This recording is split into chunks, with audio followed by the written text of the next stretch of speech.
Well, HBO, you really just want to kill cinema, don't you? Well, I still like the movie theaters, but then again, it's just me.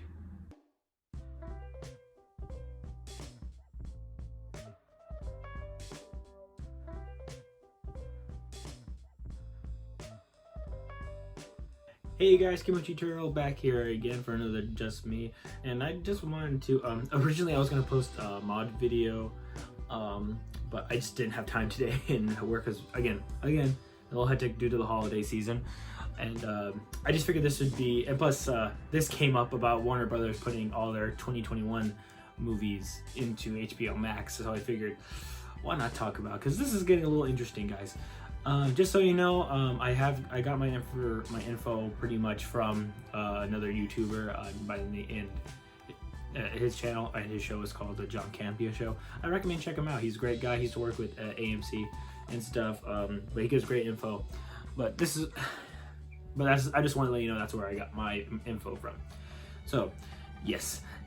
Again, you heard correctly that HBO is putting pretty much all their 2021 film lineup in HBO Max. Granted, it's for a limited time. Usually, I think it's gonna last a month. Right now, it's gonna start with Wonder Woman. Wonder Woman 1984 or something like that. 1984. But that's gonna premiere simultaneously in theaters, in select theaters, of course, because things are closed up, or at least where I'm at, closed up again, and some select theaters, and also on HBO Max. Now this is kind of interesting. Now this is kind of bringing up the question. Right now, Warner Bros. Is just saying this is kind of a test run, but to be honest with you, how things are looking, it doesn't seem that way. We seen previously we have seen movies that were supposed to get released in theaters be available for purchase on or rent digitally. We also recently had Disney pretty much, unfortunately, also put Mulan on Disney Plus for you to purchase. Now that was kind of scumming for them, just because, and plus they didn't know how to market that correctly, just because you already have people paying for a subscription for Disney Plus, so it's like, why are you making them pay again for Mulan? You know, and they don't really own it. They just bought the right to watch it earlier before everyone else. They could, if they were going to go about this route, they probably should have just put it on regular digital for rent instead of on their platform. They screwed up there, and that's why we're getting the Pixar movie Soul, almost like an apology. But you see what I mean? We're slowly, and unfortunately, we're still dealing with the pandemic that's going on here. People are just not. We're just putting movies onto digital now, and I've talked to some of my friends, and they think this is the future, and it probably is, that most movies will be instantly streamed. And before you know, when this really started happening, I thought to myself, like, that's kind of financially not plausible, because, like, think about it. You probably, depending on where you're watching this in your area, you probably pay close to, like, if you don't go matinee, like, that's probably like $9 or something like that. If you go after matinee, that's probably like 14. So kind of close, getting closer to $20 per person. That's not counting kids. Think about it, like, they make billions just off of tickets. And just so you people know out there, actually no, I'm gonna hold off on that a little bit. My point is, again, we are moving to the transition. Like, this begs the question: are movie theaters gonna be gone? Personally, I don't think so. It's probably gonna be a little bit of both. Because right now, again, those friends I've talked to, they say, you know, streaming is the future, and it is.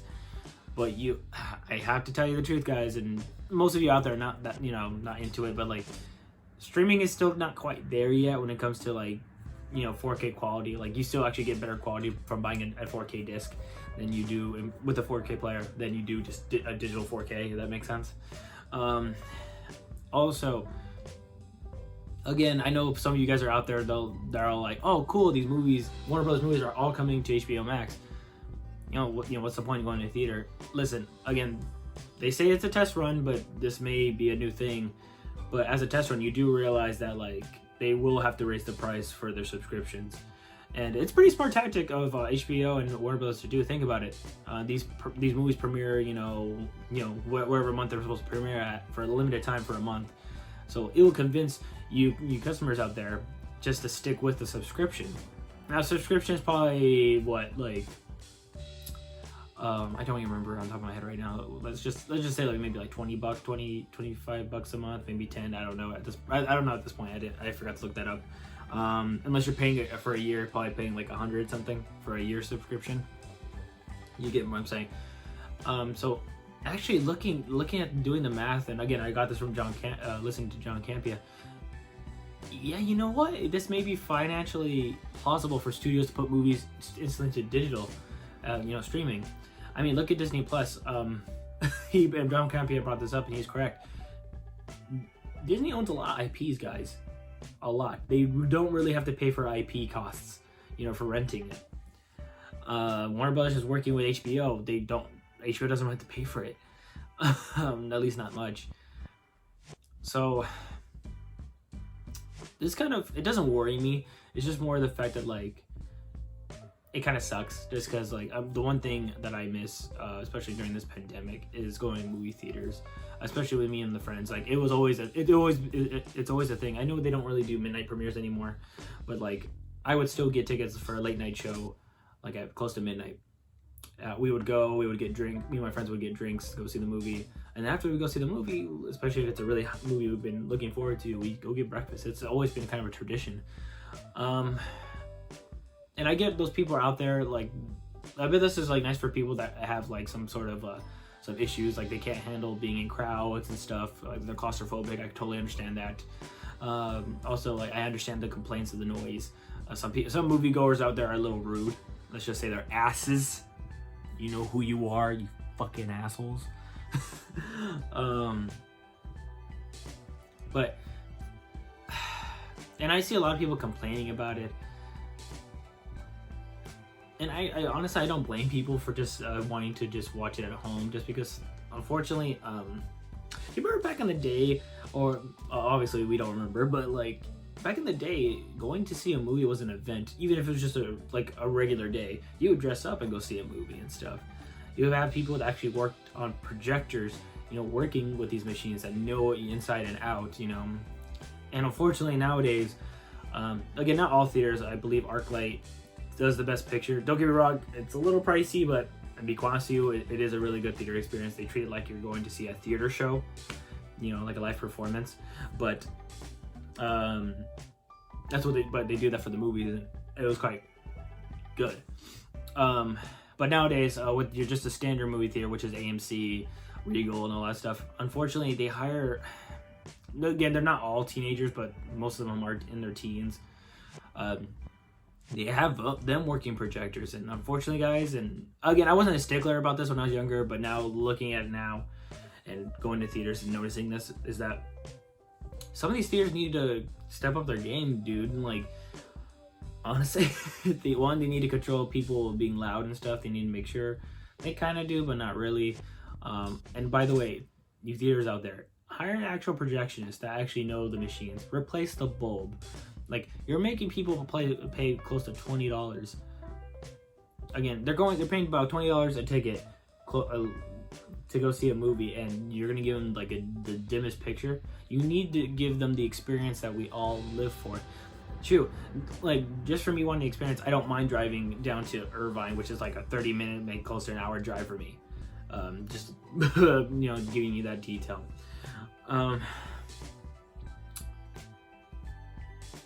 And again, for those people that say that, again, they just need to update a lot of things. And what I'm trying to say is, like, I kind of get both sides here. But for those people that are complaining about the noise, listen, not all noise is bad. Be honest with you, my best experiences in theaters have been really solid. I've been lucky that I have not dealt with that much. But I'm not gonna lie to you guys. Going to the movies with a big crowd is amazing, in my opinion. Especially if they're the right crowd. For example, I remember when I saw The Force Awakens, I remember I was so hyped because we were looking forward to the latest Star Wars movie, I wasn't able to pre-order tickets. Pre-orders were like shit. They were all gone, but I actually waited in line. I'm actually get a ticket, you know, just firsthand, just going to the theater. And I remember waking up the next morning, bringing our lawn chairs and waiting inside the theater. I actually have a picture on my Instagram. And me and my friends, I brought like a handful of comics, and I brought my Switch with me and stuff. Like we just chilled, hung out, and it was amazing. It was fun. We had the best seat in the house. And I also remember when I was a kid, waiting in line for Return of the King. We were just sitting in the hallway, and this other group ordered pizza, and they overdid it, so they actually gave my family pizza. It's like those little things here and there. And not to mention the most recent theater experience that I had was watching Endgame. Oh, and also Infinity War. If you don't believe me, guys, go on YouTube. Someone just did an audio recording of the crowd. It was the best experience I had in the theater. Okay, what I'm trying to say is, the theater experience is amazing, guys, especially with a good crowd. Although, again, bring it up for those of you that are not into it. Again, what's going on with HBO Max is probably good for you guys and stuff. But again, you got to remember. Oh, and there's one thing I want to forget. A lot of people complain about the reason they pirate movies, and they don't feel like going to movie theaters just because the tickets are overpriced and the concessions are overpriced and the tickets. Listen, the tickets are those prices just due to how, you know, the kind of movies we're getting with visual effects and stuff. I know it's kind of weird. Again, I could be wrong about this, but honestly, with greater effects, ticket prices do kind of go up. The more visuals these movies use, kind of bounce out. Because not a lot of people know this, but ticket prices, or the money that goes to your ticket, goes to the studios. They don't go to the theater. The theater literally makes their money from concessions, all those snacks. So that's why theaters are kind of going out right now, because there's no new movies to attract people to come by. Don't get me wrong, they're doing cool screenings. Like I know right now they're doing Die Hard, which is cool, but then it's cool, it's $5. But yeah, so that's why you see some of these theaters going out of business, and it sucks. Now, I don't think, and I'm sorry for rambling this whole time. For people pirating movies, this is actually good. Because for one thing, I'm always the one to say let's support the creator and stuff. However, I do have like two reasons why it's okay to pirate. Yeah, sorry. Either the show's not coming to your region, or there's no other way to get the film. That's pretty much it. So other than that, that's perfectly fine to pirate, in my opinion. Like, you do what you gotta do to watch it. So this is where I think pirating won't be as pirating would maybe die down a little bit. But think of that, that's actually kind of a benefit. Pirating will actually go down. And I mean, like, why would you pirate and risk, watching a shitty copy of a film when it's going straight to digital? Don't get me wrong, it's limited. It's a limited time, that's going to be on there, but like, you're already paying like a $25 subscription or something like that, and you have and HBO has a lot of great shows, guys. And again, with these movies, like, there's like literally no reason not to subscribe. Again, I'm not I sound like I'm trying to sell you on HBO Max. That's not what I'm trying to do. They're not paying me for this opinion, but HBO does have a lot of great shows, guys. And honestly, with the DC stuff, it's like, what's kind of the point of unsubscribing? What's the point? There's no point in unsubscribing. But again, these are weird times. Again, besides what's going on in 2020, with the virus and all. But yeah, this is a weird time for movies, guys. Again, like, I'm kind of back and forth right now. I'm really happy that finally I get to see some new movies coming. I can finally watch them. Finally, because don't get me wrong, I do miss doing movie reviews, but like lately, some of the movies have been I've been working on my Macross special, and trying to finish Robotech right now. But yeah, I'm just happy that I'm finally going to see the movies I've been looking forward to. It's kind of a shame. The one movie I was really looking forward to this year was actually the remake of Dune. Again, it has director Denis Villeneuve, who directed Blade Runner 2049. I was a really big fan of that film. Love that film. Best sequel of all. Probably it is going to go down as best sequel of all time that no one saw. you assholes. But yeah, guys, I really did, again, me rambling is just because I kind of want to get this off my chest. I want to talk about it. But yeah, I really don't think this is the nail in the coffin when it comes to movie theaters. There will be select theaters. I think this would the good comparison to this would probably be arcades. Most YouTubers are kind of saying this right now, and it is. Think about it. There's still some arcades, barcades, and all that stuff here and there. But to be honest, most people rather, you just play a video game at home. You only have to pay once, and you have the game, for life. Whereas in an arcade, you have to spend not much, but well, kind of depending how long you play that game. You have to buy quarters, so what I mean. But yeah, kind of like the arcades would be this. But again, it's kind of hard to say because right now, I know they're talking about a cure, but God knows how long it will take, to receive that. So I don't know. But yeah, I just want to talk about it, guys.